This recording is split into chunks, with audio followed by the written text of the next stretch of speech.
This is Psalm 78. Give ear, O my people, to my instruction. Incline your ears to the words of my mouth. I will open my mouth in a parable. I will pour forth dark sayings of old, which we have heard and known, and our fathers have recounted to us. We will not conceal them from our children, but recount to the generation to come the praises of Yahweh and his strength and his wondrous deeds that he has done.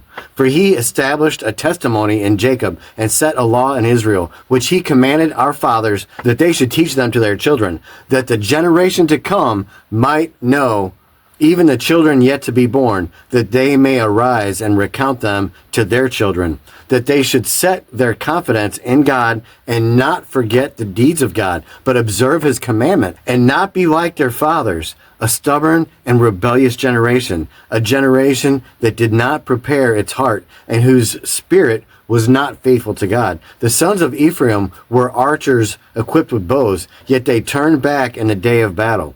They did not keep the covenant of God and refused to walk in his law.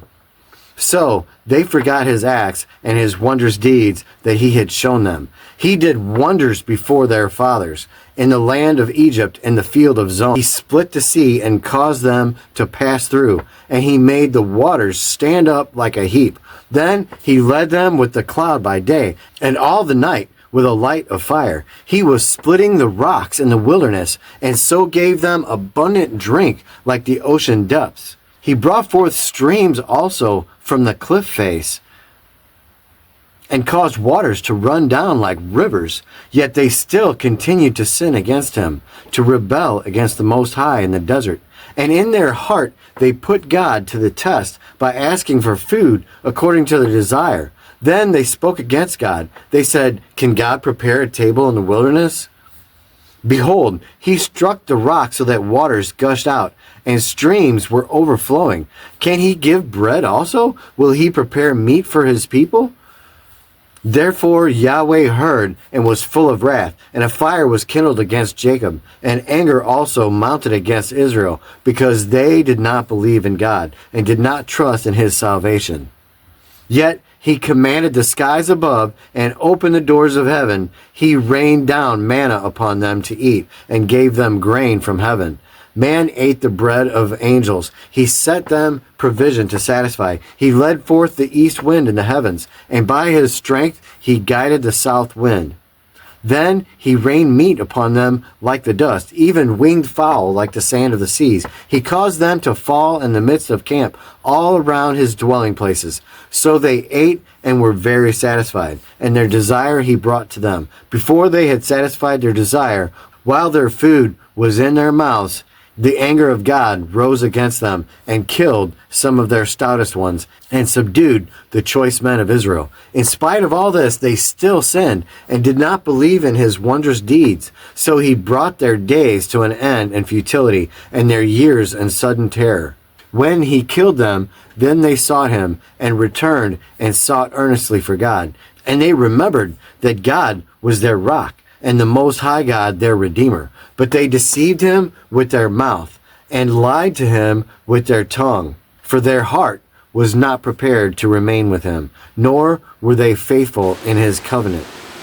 But he, being compassionate, atoned for their iniquity and did not destroy them. And he abounded with turning back his anger and did not arouse all his wrath. Thus he remembered that they were but flesh, a wind that goes and does not return. How often they rebelled against him in the wilderness and grieved him in the wasteland. Again and again they tested God and pained the Holy One of Israel.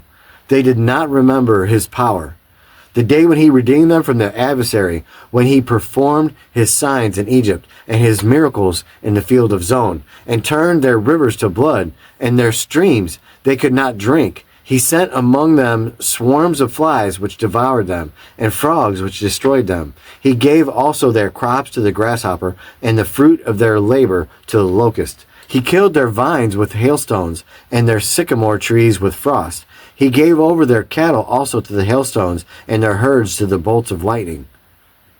He sent upon them his burning anger, fury and indignation and distress, a band of destroying angels. He leveled a path for his anger.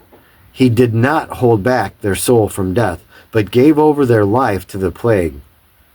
So he struck all the firstborn in Egypt, the first of their vigor in the tents of Ham. But he led forth his own people like sheep, and guided them in the wilderness like a flock. He led them safely so that they did not fear. But the sea covered their enemies. So he brought them to his holy land, to this hill country which his right hand had acquired.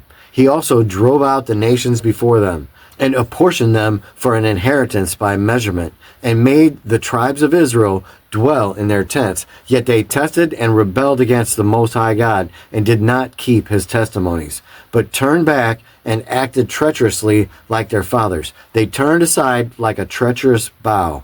For they provoked him with their high places, and aroused his jealousy with their graven images. God heard and was filled with wrath, and greatly rejected Israel, so that he abandoned the dwelling place at Shiloh, the tent which he caused to dwell among men, and gave up his strength to captivity, and his beauty into the hand of the adversary. He also gave over his people to the sword, and was filled with wrath at his inheritance. Fire devoured his choice men, and his virgins had no wedding songs. His priests fell by the sword, and his widows could not weep. Then the Lord awoke as if from sleep, as if he were a warrior overcome by wine. He struck his adversaries backward. He put on them an everlasting reproach. He also rejected the tent of Joseph, and did not choose the tribe of Ephraim, but chose the tribe of Judah, Mount Zion which he loved. And he built his sanctuary like the heights, like the earth which he has found forever. He also chose David his servant, and took him from the sheepfolds. From following the nursing ewes, he brought him to shepherd Jacob his people, and Israel his inheritance. So he shepherded them according to the integrity of his heart, and led them with his skillful hands.